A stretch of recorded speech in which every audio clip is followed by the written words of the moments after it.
Happy Wednesday and welcome to the best day of the week. On Wednesdays, we take a look at some wisdom from God through the book of Proverbs.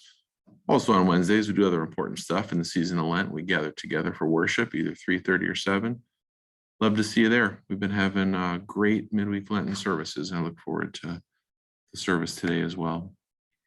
Wanted to remind you what we do with these brief Proverbs, not something that we just gobble up and move on from, but instead something that we sip and savor for a long time. Keep the taste with us, have it rumble around in our minds. Think about how it is that God has wired the world to work, how we've seen it work that way, how we've occasionally struggled to enact that, and learning this wisdom from God to walk into the future a little more equipped to live as his child in this crazy world.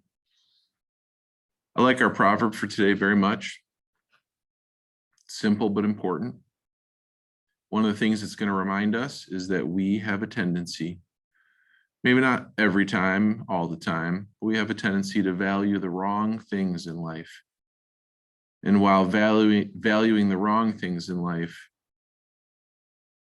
we fail to sit back and be thankful for the simple blessings that we do receive. Here's how it goes. Proverbs 17 verse 1 says this: better is a dry morsel with quiet than a house full of feasting with strife. Get it? Upon first glance, you might see a person who sits down only with a hunk of day-old bread, and you consider that person impoverished. On the flip side, you might see someone sit down at a lavish table and think that person rich. But in the one house, there's peace. In the other house, there's strife.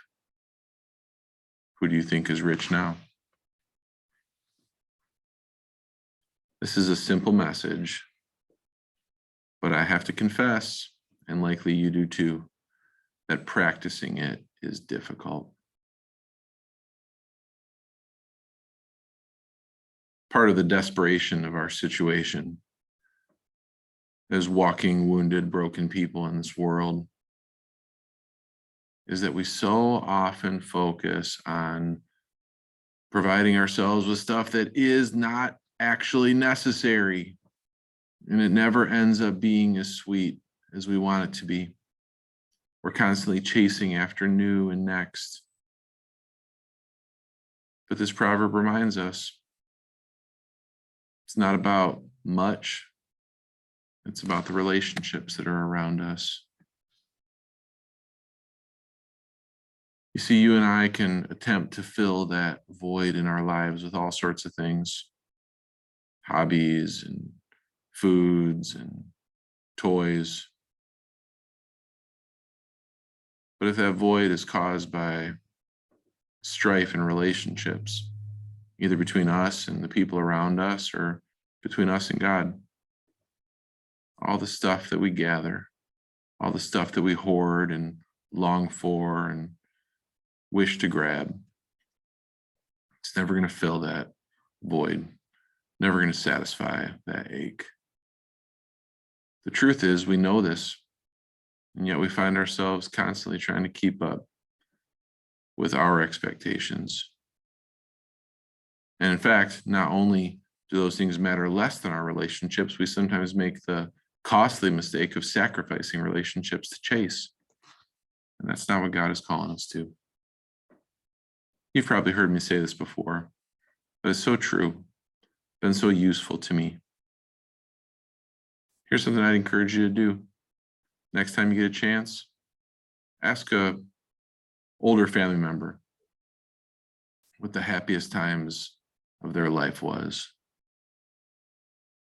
And then, more often than not, what you'll find yourself doing is listening to a person talk not about a time when they had it all, but a time when they had little, except that their relationships were intact.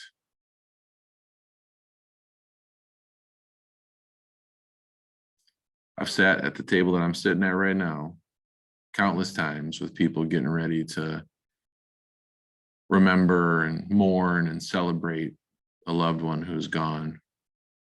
And when I talk with them about their lives, they almost never, ever bring up the moments of grand success,